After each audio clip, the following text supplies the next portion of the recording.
Welcome to the National Organization for Rare Disorders monthly webinar for our member organizations and for today for all rare disease leaders.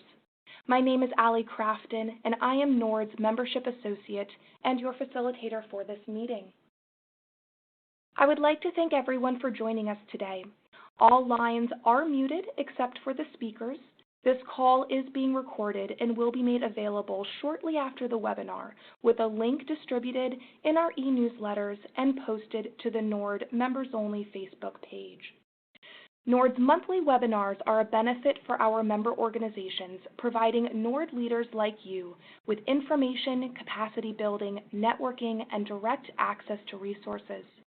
During this time of uncertainty related to the coronavirus, and the evolving public health and economic impacts of COVID-19, it is critically important for NORD's member organizations to be prepared to build their case for funding opportunities. On today's webinar, you will learn about how to build your case for foundations in industry and hear how a fellow rare disease organization leader applied for the CZI Grant and did in fact receive it. NORD's membership team is working for you. NORD's mission is your mission. During this call, an issue raised or topic discussed may prompt you to think of a question that does not get specifically addressed within the hour. NORD's membership team is always available to help answer this and any of your questions long after the call. I encourage you to reach out to us with any questions after the call by emailing membership@rarediseases.org. During our call, we follow the agenda you see on the screen. The format for this call is that we will have some brief national announcements from NORD that is news to use for you, the leaders of rare disease nonprofit organizations. This will be followed by our speaker's presentation and Q&A. We will collect questions throughout the call, and our presenters will respond to them during our Q&A time. How do you ask a question? If you are watching slides now and using the Global Meet browser, there is a chat function. To use it, type your question into the Ask a Question box on the left-hand side of your window. You can ask a question anytime during the presentation, but please note that we will address them at the end as some of the questions will be answered during the course of our speaker's talk. For those of you on the phone but are not accessing the web features, you will not be able to ask a question in this way. So if you would like to ask a question, please email membership@rarediseases.org and we will add it to the queue of questions collected throughout the webinar. This is NORD's mission. NORD, an independent nonprofit, is leading the fight to improve the lives of rare disease patients and families. We do this by supporting patients and organizations, accelerating research, providing education, disseminating information, and driving public policy. Leaders of NORD's 300-plus member organizations are entitled to all the resources that NORD provides, including state-level advocacy, federal policy, communications, public awareness, education initiatives, patient assistance programs, natural history registries, research, CME, and more. Our mission is your mission. We are all NORD, and NORD cannot exist without our member organizations. We operate to serve the needs of our collective membership. And now I will turn it over to Debbie Drell, our Director of Membership, for a few announcements.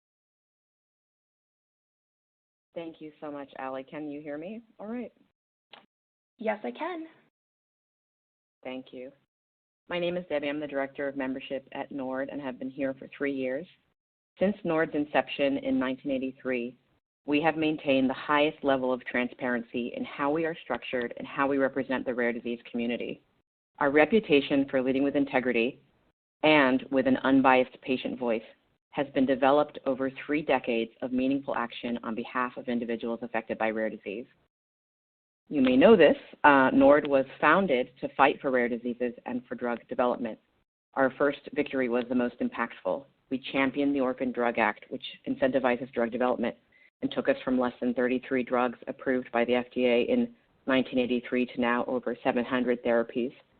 As recently as February 26, we met with Admiral Brett Giroir, head number 2 of the Department of Health and Human Services.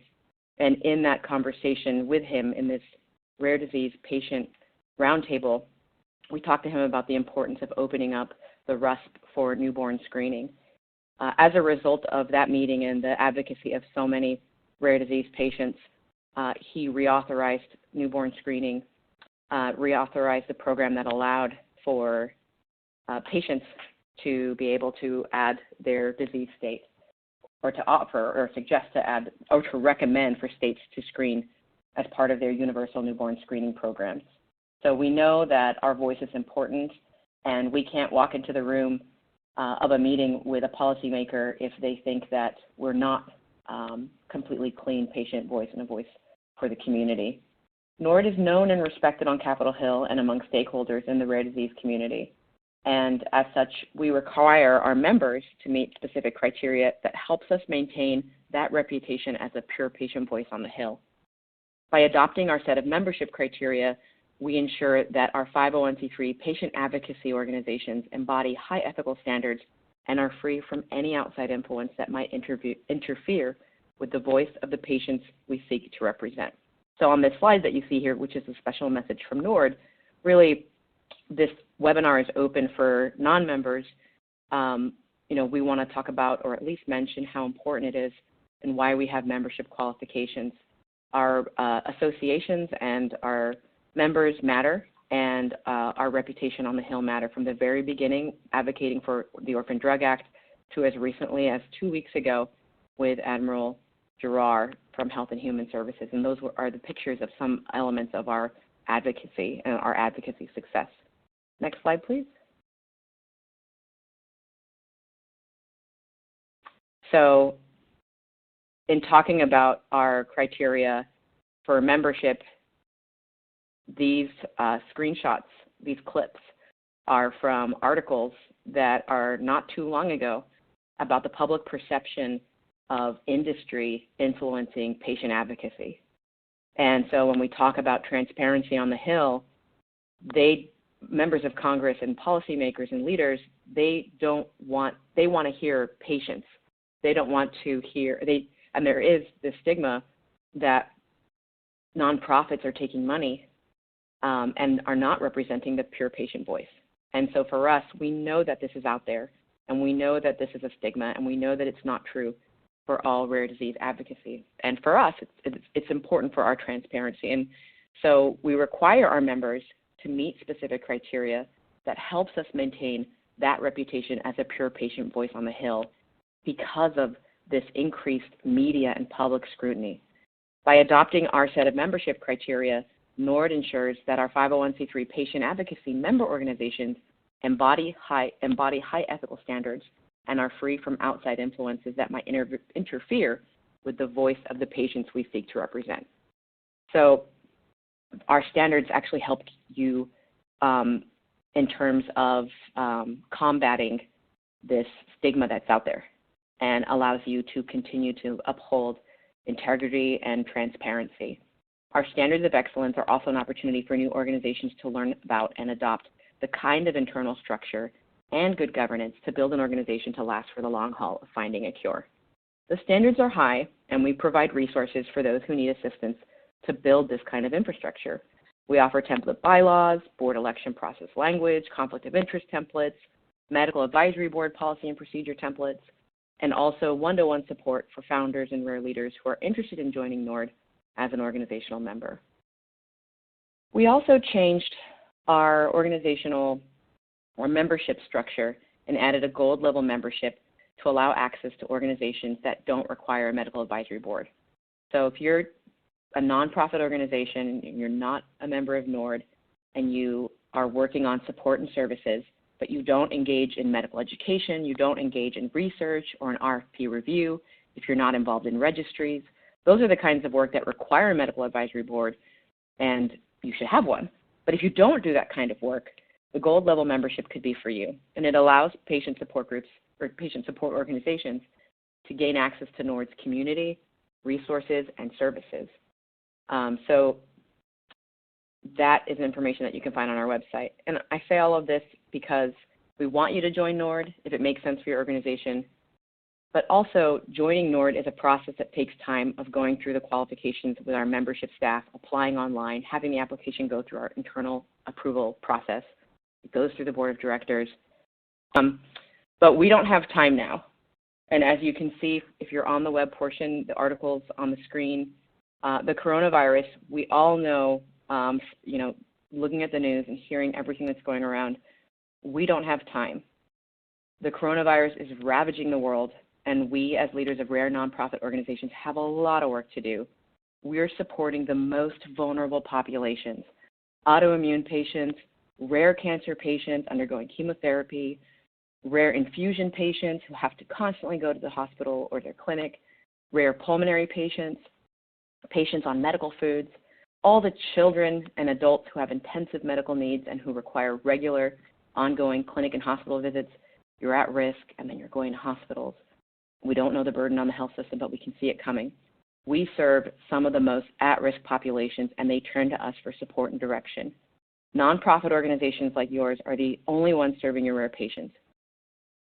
We do this important work, and many of you do patient support to access therapies. This is such an important time now with the coronavirus that patients need to be ready in terms of accessing their therapies for not just the next 2 weeks, but for we don't know how many months. Provide vital urgent education. Many of our members are telling us that they're pivoting to coronavirus education, like things like topics and webinars and fact sheets on crisis and emergency situations, how to stay healthy and safe as much as possible. Some of our member organizations are helping their at-risk patients. One leader actually told us that she was teaching one of her patients in her community how to get their groceries delivered because they were an elderly patient. One of our gold member organizations, Our Odyssey, they work with young adults. They've set up webcam-based virtual meetings, and they have 3 meetings next week to help counter against the isolation that young adults living with rare and chronic conditions face. The emotional health needs, depression, anxiety, our rare disease organizations are finding ways to support their community. And if you're a rare disease nonprofit leader listening to this, you're trying to do this vital, life-affirming, life-saving work, all while adapting to ever-changing challenges like quarantines, canceled conferences, contracts, events, canceled or postponed fundraisers. The drops in economic market is going to affect our donors. We have deserted public spaces, self-isolation, social distancing. I even read an article in Stat that researchers they can't telework. They can't work in their lab, and drug development is slowing. Other than the coronavirus vaccine drug development that the NIH and others are currently conducting, researchers doing rare disease research are staying at home.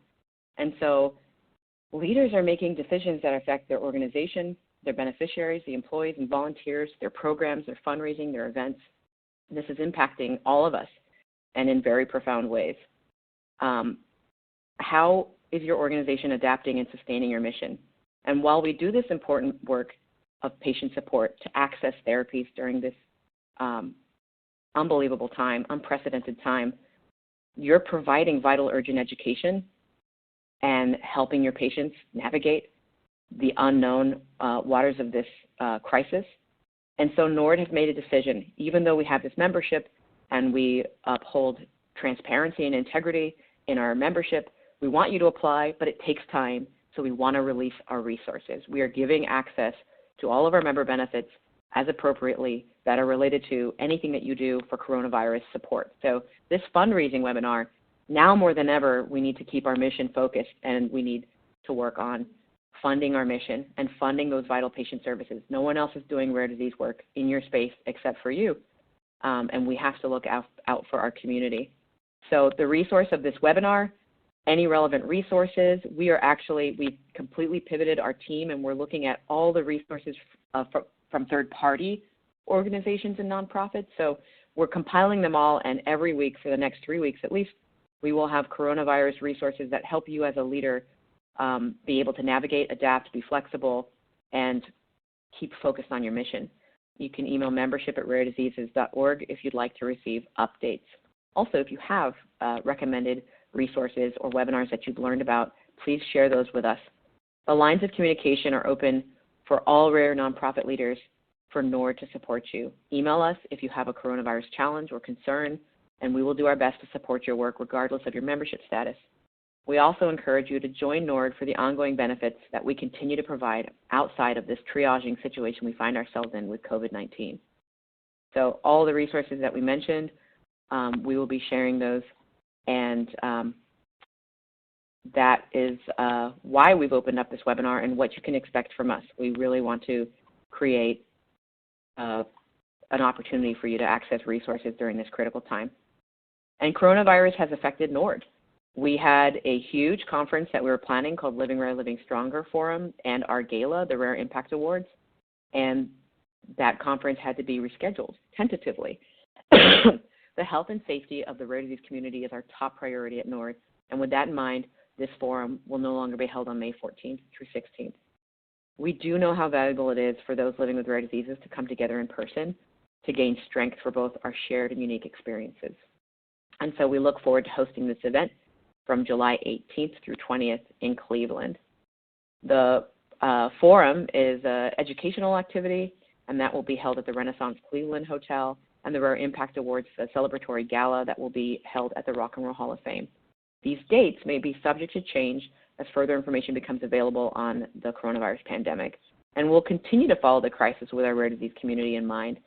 So if you've already registered or booked a hotel for this event, we will be in touch with further information in the coming days, and really we thank you so much for your patience. Similarly, the World Orphan Drug Congress has rescheduled. NORD is the official U.S. patient advocacy sponsor for the World Orphan Drug Congress, which is a multi-day global conference that's hosted outside of Washington, D.C., that attracts hundreds of rare disease researchers, regulators, industry stakeholders, and patient advocates. And as the national sponsor, we receive complimentary registration that we pass on to our members as a benefit.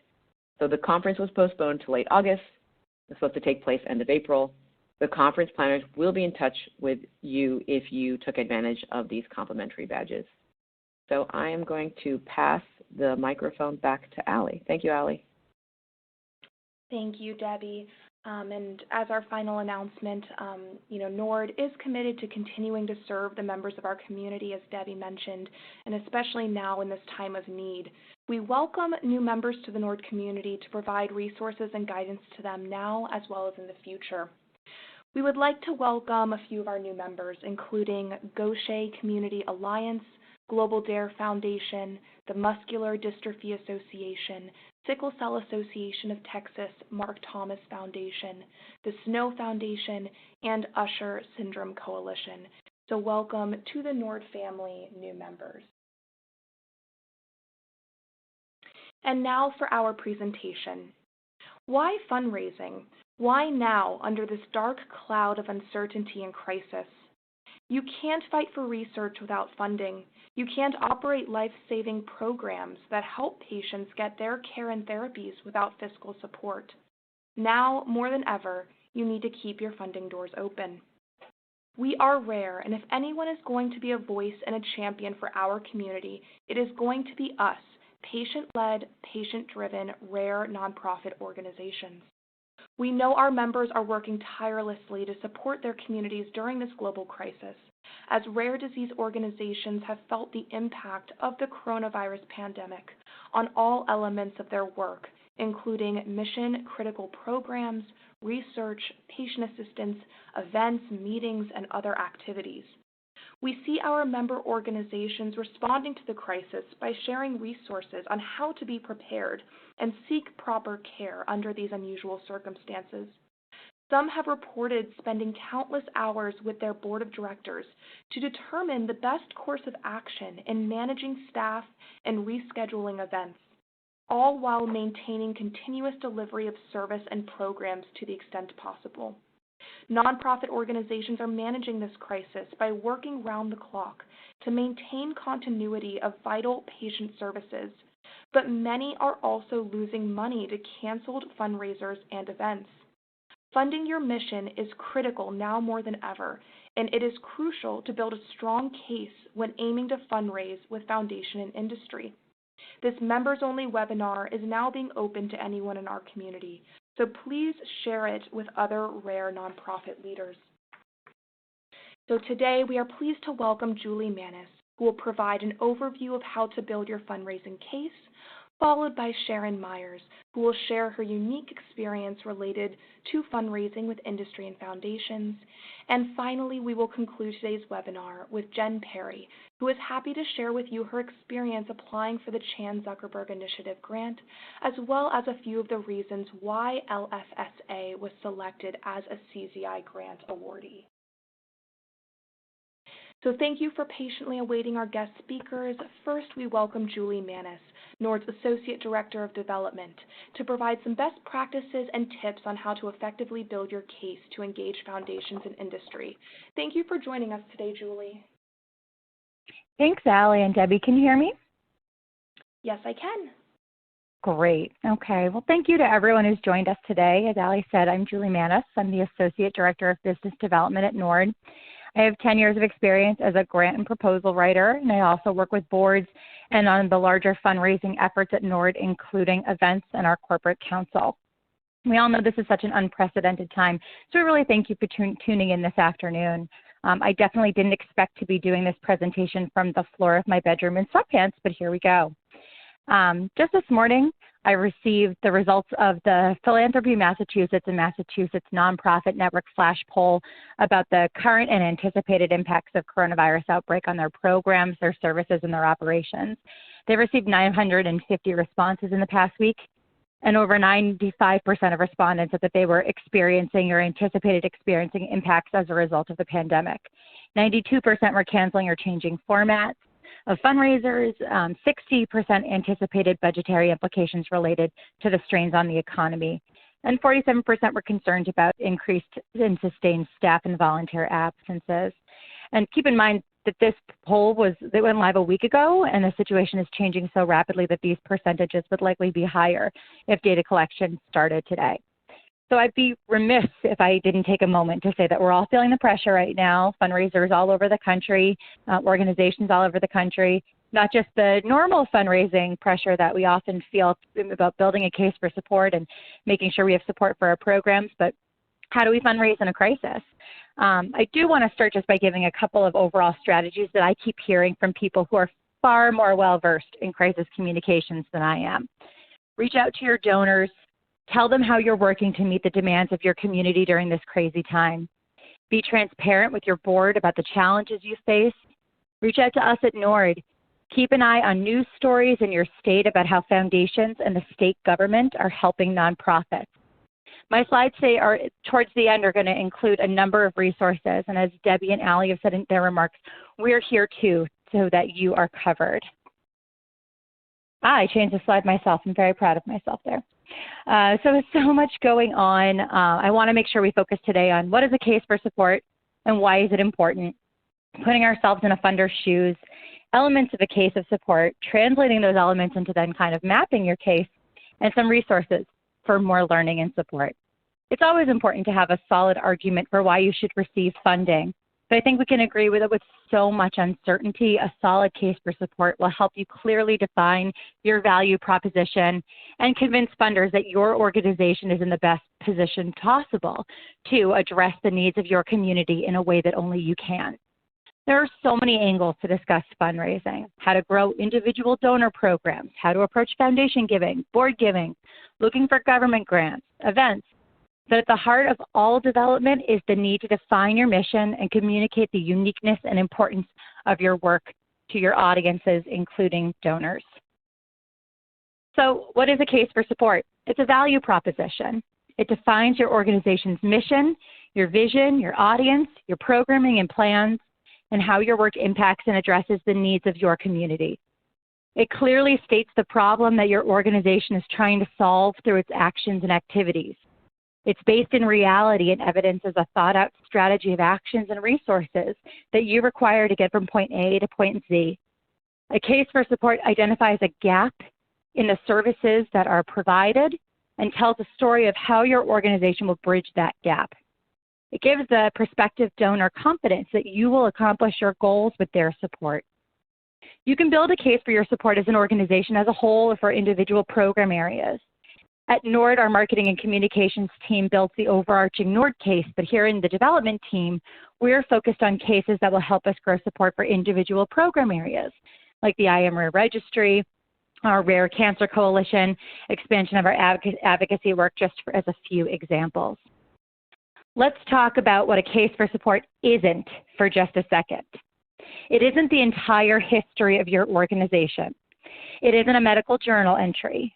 For sure, you need to define who your programming supports and why, but it doesn't, and it really shouldn't include every detail that led to this point. It tells a concise, strategic story. Before we talk about stepping into a funder's shoes, I can't stress enough to do your homework on crisis relief funds right now. Keep your eyes peeled for additional funding possibilities due to the current crisis. The U.S. Small Business Administration is offering loans for small businesses, including nonprofits. That's in funding that's through the Coronavirus Preparedness and Response Supplemental Appropriations Act. On the foundation side, community foundations across the country are establishing crisis relief funds and granting new unrestricted funding to nonprofits that demonstrate additional need right now. For example, the Boston Foundation, I'm up in the Massachusetts area, so this is where I see things coming through. They just announced a COVID-19 response fund. It was just established by a coalition of businesses, government, philanthropic partners, that they're going to be able to deploy flexible resources to organizations, including mostly nonprofits in the area. If you are already receiving family foundation funding, check to see if they're following suit as well. So let's imagine for a minute that we're the potential funder. Remember, there are lots of different types of funders: private charitable foundations, family foundations, industry, government grants, individual donors with high capacity, grassroots donors. They're all going to require different development strategies and outreach on your part, right? But for each of these audiences, you're going to need to make your case. As I said, I'm a grant writer, so I tend to focus on foundations of all shapes and sizes, but I think this information is relevant regardless of who you're approaching for support. First here, what are the values, interests, and funding priorities of the donor? What do they fund? Does it align with your work? For foundations, I like to go to Foundation Directory online, which compiles a huge amount of information on past giving, support strategies, and areas of interest. I look at their Form 990s for giving history over the past year. I go to their websites where they list who they support. I use Google Alerts to see what foundations are funding, and I compare that to NORD's programming to see where we might get a toehold. For industry, review other organizations similar to yours and see who's funding them. Are there specific industry members who have taken a real interest in your particular disease state? They're either developing a therapy, interested. Do they have funds for patient assistance or for patient advocacy programs? And if you're focused on high worth individuals, do you have shared contacts? Can they tell you about the person's philanthropic priorities? Do you have access to an online program like iWave, where you can look up their past charitable giving? And you might be thinking, my community is so small and no one knows about our disease. Take a look at who your prospective funder supports now. The rare community is underserved. We're children, we're adults, we're people with disabilities. These are audiences broader than just our disease state. Make your case so you're highlighting who you are helping. Funders will look at your case for support and wonder why. Why your organization? Why should they give to you? Why should they have confidence in your ability to execute? Your case for support should exude confidence. You have a plan, you have expertise, you can make this happen, and you fit their priorities. It's good to look for their average gift using some of the tools that I mentioned, especially those Form 990s, which are free on ProPublica, and you can get a free GuideStar.com. I can't remember if it's .com or .org, but it's the GuideStar program. And often you can visit the website of a family foundation or a charitable foundation to try to determine what their average gift is. Some organizations will include their average gift in an FAQ on their website. They may also disclose the typical length of a gift, which is also helpful if you're trying to plan your ask accordingly. For new emergency funds, we're still in early days and they may not know how much they're giving away yet. Follow them on social media to see when grants are advertised, and they may include that on their website. How does your work align with their goals? How does it further their goals? Let's take a second and dissect that. Your organization has goals that you're trying to accomplish through your activities, but keep in mind that funders want to make a difference with their support. they look for funding opportunities that will further their goals. So it's important for your organization to focus on where your goals overlap with theirs. Keep in mind, especially with foundations and government grants, the review and decision processes are complex.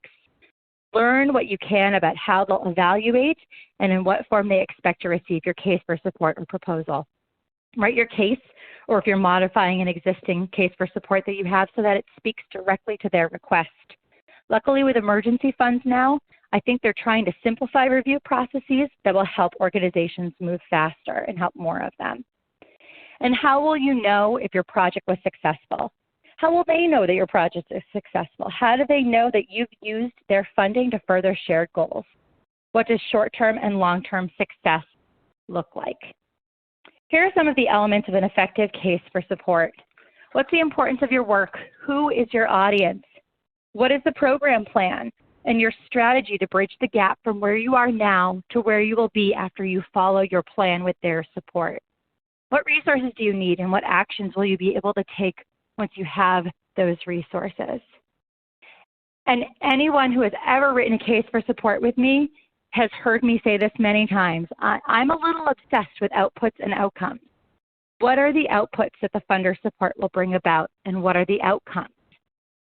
Outputs are measurable. For example, if you receive funding, you'll be able to expand your outreach to 100 additional people in your rare community. Another example of an output might be a resource. Are you going to create a brochure for people who are newly diagnosed with your disease state? Outputs and metrics are excellent, but they only tell half of a story. Outcomes answer the question, to what end? What will reaching more people allow you to do? What's the impact of having a brochure within the context of an arduous rare journey? Outcomes are impact related and illustrate the changes that the donor's funding will bring about with the right plan in place. At NORD, we're working to implement this grid when we're working with our program area. So you're getting a little sneak peek behind the curtain here. It's a work in progress, and we're connecting with our program staff to keep improving and updating it. But it's a good place to start when we build out our cases for support. You'll see all of the elements from the previous slide in the first column and additional questions to guide the thought process. Our staff members, our programmatic areas, fill in this last column with their thoughts to help form their case for support. When we compiled it at NORD, we wanted to focus on carefully outlining a program plan so that it could be translated into a case for support and a budget to support that case. I want to emphasize that not everything on here is going to be explicitly discussed and reviewed within a case for support, but it provides a solid basis for a well thought out project deserving of funding. It will also help you identify any gaps in your thinking. Given the actions you've outlined, have you listed all of the resources that you need? For example, if you need to do everything remotely in the current climate, are there resources you need now that you wouldn't have needed before? You should be able to draw a line connecting the resources needed to the actions that those resources will allow you to take, to the outputs that you want to produce, to the outcomes that you look to achieve and the long-term benefits, all the way vertical line down. At NORD, we take the case for support grid and then we use it to sketch out the actual case for support. We start with an introduction that includes a brief history of NORD, our audiences, why we're uniquely positioned to tackle the issues at hand. We concisely and clearly explain the problem that we're trying to solve. And then we present the project we propose to solve that problem. How can we expand that work and make a greater impact with the donor support? And then we get into that impact. What are the outputs and the outcomes we envision for the expanded program? What will our actions and goals mean for the rare community? So I've put together some resources here. Also the ones that I had mentioned before, GuideStar, the Foundation Directory Online, and also take a look at ProPublica. That is another place to look at Form 990s, which are the official charitable forms that the government requires yearly of nonprofits of foundations to show where they have given, and of nonprofits to show their transparency and keep their nonprofit status. They're not on this slide particularly, but I'd be happy to share that after the fact. What I've put here are a number of resources that provide templates in fundraising, fundraising guides, extra support on why and how to do different types of fundraising. I've also listed a number of resources on this page that are just articles about the role of philanthropy in this crisis. You know, we're all in the same boat right now. We're all trying to navigate uncharted waters. So please reach out to us as a resource and we'll try to point you in the right direction. Our members have access to our members' Facebook page and BoardSource and its online forums. Those are great places to connect with each other for guidance in these uncertain times. That's all for me today, but I'd be happy to answer questions at the end. Back to you, Allie. Wonderful. Thank you so much for your presentation, Julie. And I know we had a question that came in requesting that, we share some of those resources that you mentioned. And so we can certainly look to compiling some of the resources that you mentioned today. So thank you so much. And I am now very happy to introduce our next speaker, Sharon Myers, the President and CEO of the Hemophilia Federation of America. Sharon has extensive experience fundraising with foundations and industry, and so she will share some of her effective tools with you all today. So thank you for being with us today, Sharon. Thank you so much, Allie, and beautiful job, Julie. Thanks. So I've been a fundraiser for 15 years, and I can safely say that having a case for support is the most important aspect of getting the support you need for your organization. So in my section of the webinar, I'm going to build on the case for support, but focus on how Hemophilia Federation of America, or HFA, holistically fundraises. And hopefully it helps you as well, and especially during this uncertain time. It's a good time to look at how your organization is fundraising and what you can do differently. So Christopher Biz Stone, the co-founder of Twitter, said, even the simplest tools can empower people to do great things. And you're in a position to do great things. So let's keep giving you the tools you need to make that happen. So Julie had a slide called Put Yourself in the Funder's Shoes. And her first point was there are different types of funders. And I'm going to expand on that because it pertains to a holistic approach. This slide shows how fundraising is dispersed throughout the nonprofit industry. And I know it seems surprising that nonprofits' biggest revenue, the blue section, comes from fee for service. But keep in mind, many universities and hospitals are nonprofits. So that is a big fee for service area, as we all know. Now look at the orange section. Those are private foundations like the Gates Foundation, the Chan Zuckerberg, which Jen will discuss later, Ford Foundation, you get the idea. Did you know that foundations usually and normally have to disperse 5% of their earnings to grant recipients per the IRS? So why not you? Someone has to have it. The gray section is government funding, and if you can get it, get it. Funding from government sources is definitely declining, but just like Julie mentioned, really look at this moving forward for emergency funds because there may be more opportunities out there. Now look at the little yellow section. That's individuals and corporate. And a lot of us spend most of our time there, but the question is, should we? We really do need to be holistic about our fundraising. And then the last section is investments. It's the little tiny blue section, is investments and other revenue. An example is revenue from an endowment or investments. So why are we talking about different kinds of funders? So at HFA, a huge part of building our case for supporting fundraising for our organization is focused on diversifying our funding streams and expanding beyond our $6 million in revenue. So for fee for service, we do research projects for a fee and occasionally a special project.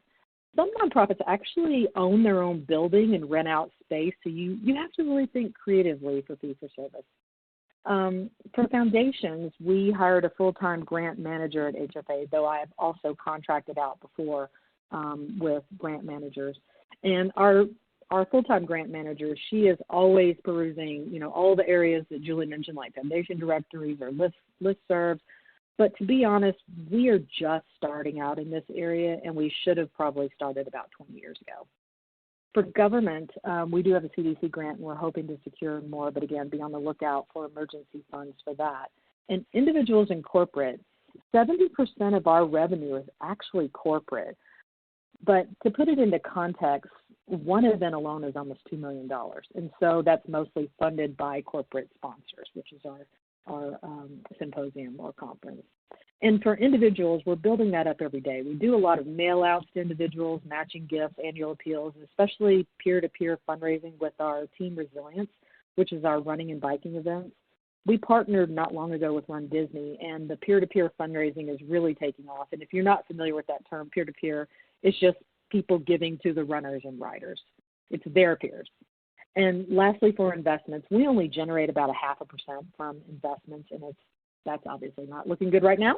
And you can see why I named this section of the webinar a holistic approach to fundraising. It has to be holistic. You cannot put all your eggs into one basket. I mean, it's just not sustainable.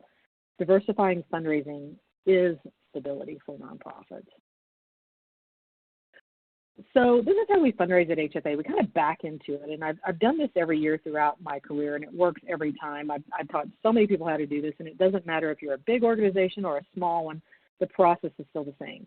So first, you're going to list all of the overarching areas to raise money. So for HFA, I list like programs and advocacy and helping hands, which is our emergency financial assistance and symposium, et cetera. And then what are the specific initiatives under each area to raise money? So under advocacy, for example, I need to raise money for internships and advocacy education and young adult advocacy summit. And I just list those out. And next you set a fundraising goal for each initiative. And so remember to overshoot the goal to hit the goal. So here's how we set the goals. So say, for example, these aren't accurate numbers, but say, for example, our expenses for our symposium, our national conference is $1.4 million. So we think we might be able to raise like $1.7 million realistically. So our fundraising goal for symposium would be possibly $1.8 million. Again, we want to overshoot the goal, not by much to hit the goal, but we definitely want to make it beyond our expenses because we all know that sometimes expenses can be a little more than you thought. Finally, you're going to total up your fundraising goals for each initiative and put it into the overarching areas. So it might look something like this when you're done. I know it might have been hard to understand, but hopefully this makes more sense. These are not our exact amounts, but you can see how we tailor our fundraising goals. And then we figure out which fundraising stream that we talked about before in that pie chart will help us reach our goal, or maybe it's just a mixture of all. And so this holistic approach includes every area, every consideration, and every possible scenario. It also helps to effectively manage expectations. So if someone thinks I'm going to be, they think I'm going to be raising, $500,000 for their program and it's only $350,000, we've managed expectations. It's funny because most people think fundraising is just so linear, but it's quite the opposite. So then we take that information and create our fundraising materials. And this is an example of our funding guide that we use at HFA. And the front page has an engaging photo, and of course those kids are adorable. And inside we list our funding areas that you can see to the right. And then we talk about all the amazing things in all of our funding materials. And this one actually goes out to our corporate funders, but we talk about, what we did last year, and then each fundraising initiative has its own section, like what we talked about before. That's why we went through that whole exercise. It has its own information, and it has support levels or recognition levels for corporate sponsors. 1 second. Okay, there we go. We also use a similar fundraising tool for events, and we try to get as much information as possible into the Symposium Prospectus, which is what we call it, including exhibitor guidelines, floor plans, sponsorship benefits, like our cancellation policies. Again, everything is in one place. Some more things to include. So we also put the statement of need in there. We put the impact. You can see with the helping hands graphic there. We put the impact in there. We might have a short narrative. We might even put a target audience in there. We're going to put the goals and objectives for the program, which you can see in the graphic. And then we might even put highlights from the previous year, which is at the bottom of the graphic. And you can use these models for any of your funding materials because it appeals to corporate and government and individuals and foundation donors. It just depends on what is required, but you get the idea. These are some of the things that you can use as well. So the benefits of a holistic funding materials, obviously it's all in one place. It's definitely a holistic approach. It's a conversation starter. So it doesn't sit in isolation. I send it to new donors so they can learn about our initiatives and follow up with a phone call to discuss it. And so it's also a matchmaker. The goal of fundraising is to match the desires of the donor with the needs of the organization. And so when you lay it all out, it's just so much easier to be a matchmaker. It maximizes donations. You can move donors up in recognition levels, based on maybe they want more recognition or something, or if they're a corporate sponsor, you can move them up so much easier because you're providing them with more opportunities. And we actually went from about a $3.5 million organization a few years ago to a $6 million organization very quickly because we made all of our funding opportunities clear. And it helps with benchmarking. You have it all laid out from year to year, and we really don't reinvent the wheel very much. And really any format will work. I know you've seen polished pieces here, but you can also do this in a Word document and then just turn it into a PDF. Either works extremely well. It just makes your fundraising super organized and professional. And that's what I've heard over the years is that a lot of funders, they're having to look in 5 different places for things, and that just doesn't work. Just making everything as streamlined as possible. So what about the board? So on average, in the U.S., board member giving to the organization accounts for 10% of organizational giving. And I don't know about you, but my board isn't at 10% of giving yet. I'm working on that. And board members understand their internal responsibilities but struggle to understand their external responsibilities. So internal responsibilities are meetings, oversight, financials, anything that's internal to the organization. And external is fundraising and advocacy and community outreach, all things that would contribute to increased revenue. But they struggle to understand that, so we need to make it clear. Boards have a blind spot when it comes to fundraising. When asked what they enjoy most, they said that they really like talking to other people about the organization, they like thanking people, and they like interacting with like-minded people. But that's what fundraisers do all day. But board members don't equate that with fundraising. They think it's something totally different. So we have to help them understand that is the basis of fundraising. And board members need to feel engaged and enjoy the process of fundraising. So let them open up the doors for you. If they enjoy the process, we all win. So to close, I love this saying. The reason I love it is because fundraising should be joyful. It can be joyful for the organization and the fundraiser too if you take a more holistic approach to it and look at all aspects as the whole. And so thank you so much for your time, and I wish you the very best in your endeavors. And I'm happy to answer any questions, but now I'm going to turn it back to Allie. Fantastic. Thank you so much, Sharon. We really appreciate you sharing with us your holistic perspective and your best practices today. And so I am now going to turn it over to our final speaker, Jen Perry, the president and co-founder of the Li-Fraumeni Syndrome Association. Jen represents LFSA today as a proud recipient of the Chan Zuckerberg Initiative grant and will share some insight into how she and her small team applied for this grant. So thank you for joining us today, Jen. Thank you, Deb, Julie, and Sharon.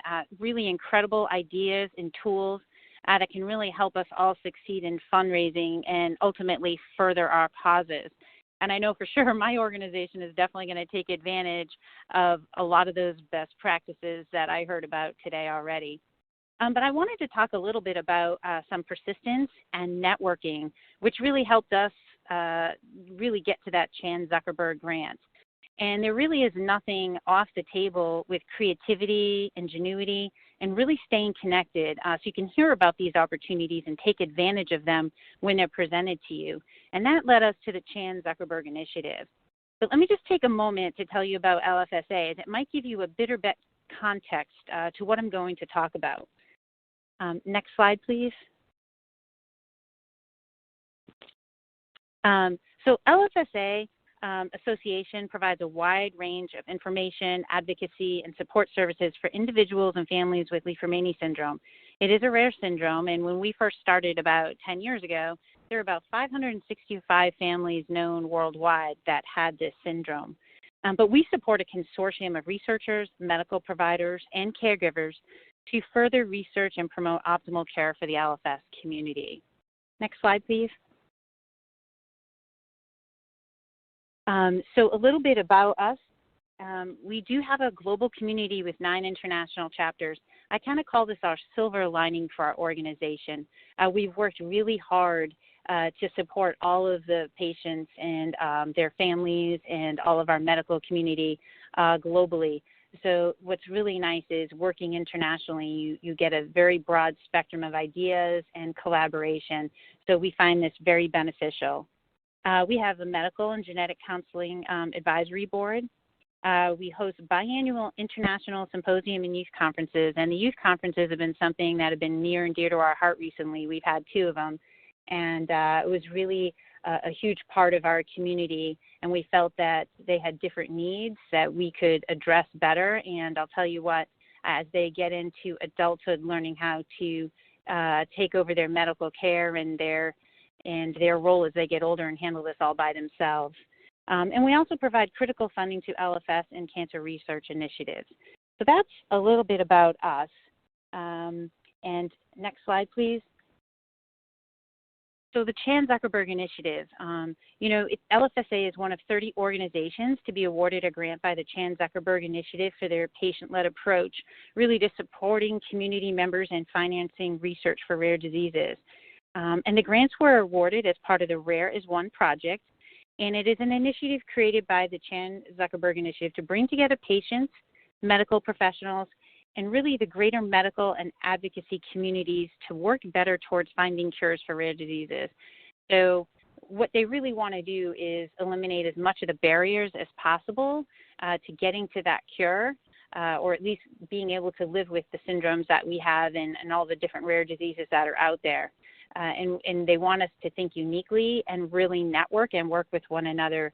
So that is pretty exciting. And I can tell you, just as we've started this process, it really has opened our eyes to really be thinking a lot differently. So really looking forward to this as we grow into this over the next 2 years. But a lot of people are asking, so what do you think has actually, why did you get the grant? So if you take a look at the next slide, please. So what was our strategy? Networking actually led us to this grant. We actually had a geneticist actually reach out to us through a doctor and said, did you know about this initiative? Did you know that, you could apply? We think you guys would be a great fit for this grant. And we actually didn't know about it. And so I guess one of my big points is really stay connected to everybody. And I think you can't put a price tag on relationship building and what that can do for you. But when we found out about it, we didn't have much time. But what we did was we put a team together between our board members and our committee members and some of our other people that we know in the community. And it really, we put this group together that included LFS researchers, scientists, cause marketing experts, and grant writers. And we developed the grant application centered on our mission, our vision, and our core values. And that was really important, is to get all the different types of thinkers there, talk about what we wanted to do over the next 2 years, what would be really important for us as part of our mission, and really how could we utilize that money if we did get it to further the cause and get to the cure. Next slide, please. So as we've gone through this, and we've really just started this process, but understanding what some of those key considerations that CZI awarded the grant to us on, and this is our understanding that we know right now from several of the webinars we've had. But we're a patient-led organization, and CZI feels very strongly that the patient perspective is key. And they feel that most of the cures and a lot of the things that have come about with rare diseases have been led by the thinking of the patients. They know what they're afflicted with, they understand what they're going through, and they're very, we'll say, motivated to make things happen and eliminate some of those barriers. And they're very willing to network and work together. We believe they're motivated by LFS stories. One thing we've already had an entire webinar on is storytelling. And going back to what Sharon talked about in her presentation is understanding that and being able to present it in a very simple fashion. So knowing your story and being able to articulate it in a very streamlined fashion is very critical. They're inspired by collaborative spirit. I don't know of any rare disease or syndrome that doesn't have that type of spirit. And we are certainly inspired by our patients and their family and their friends, and honestly, all the very hardworking, dedicated professionals that we work with. And so CZI is actually very inspired by the collaborative spirit that rare disease organizations have and how they work together, because there's a lot of commonalities. Although our syndrome may be different from someone else's, there are very common threads that we all have together as a rare disease or syndrome. Leveraging field experts and thought leaders. So being able to utilize the professionals, not always in the medical field, but being able to utilize all of the talents pulled together that'll help us get there faster. So that piece is very important. The systems in place with the ability to expand. So making sure in your organization, you don't have to be a huge organization. We are by no means a huge organization, but putting those systems in place that are going to give you the ability to expand in the future. So they are looking for groups that have some systems at least already set up, no matter how big the organization is. Some may have 2 members, some may have 100 members in terms of working with the organization. But as long as you have the systems in place, that's very key. And LFSA is actually very early in its journey. So this is our 10-year anniversary this year. We're actually having our next international symposium in October in Boston in collaboration with Dana-Farber Cancer Institute. Would love to see all of you there, but there's so much to learn from so many other groups. And they do want people who are kind of early on and really working to make progress in that time. I know it took us about 3 or 4 years to get our 501c3. It's not always the easiest application process. So we really had about 6.5 to 7 years of progressing as an organization. And I think, when you talk about the collaboration and what they're motivated also by is, I think what they find is that the professionals, so we'll talk about the researchers and scientists, they're very motivated by the patients. Just a quick little story. When we had our first symposium before we were an organization, I remember sitting behind a scientist and they kept turning around looking at me and my sisters, and I was like, whoa, they keep looking at us. And finally they said, do you have LFS? And I said, yes I do. And they said, well, we've never met anyone with LFS. And they said it was so inspiring to meet someone. So never underestimate the power of networking and collaboration and what that can do.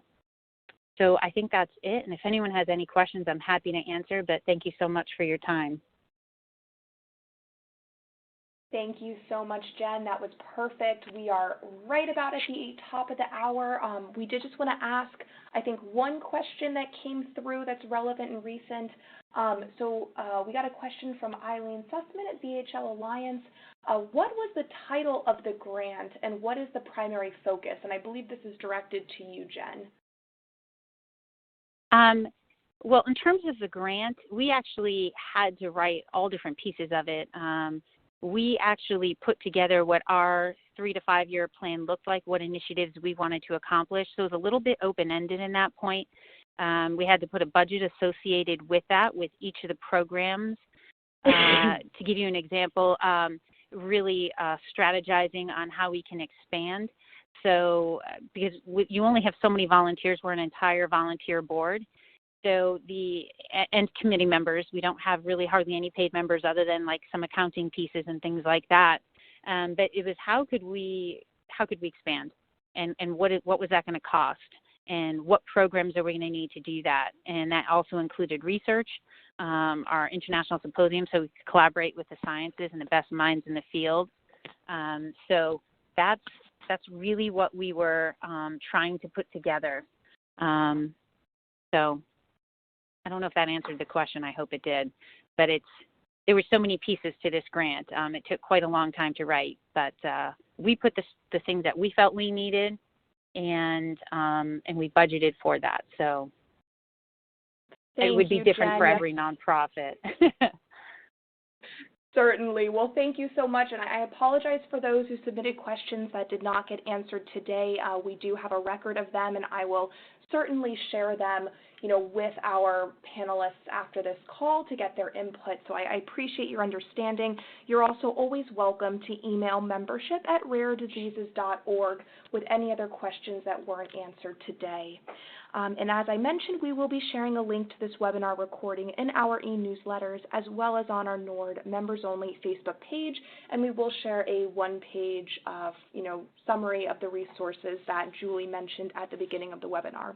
So in closing, I would like to thank Sharon, Jen, and Julie for being on the line with us today and for sharing their insightful tips and best practices on how to fundraise more effectively with foundations and industry. And of course, thank you to everyone on the webinar for joining us today. Please don't forget to provide us with your feedback on today's call in the closeout survey. And please feel free to suggest future topics for us to discuss and explore. At NORD, we have made the decision late last week to have our entire staff across 3 offices in Connecticut, Massachusetts, and Washington, D.C., including our busy call center, work remotely for the foreseeable future. We feel strongly that social distancing is the right thing to do to help slow the spread of COVID-19. Even as we find ourselves working from home, know that we continue to be here for you. In these uncertain times, remember, alone we are rare, together we are strong. Thank you again for joining us. Goodbye.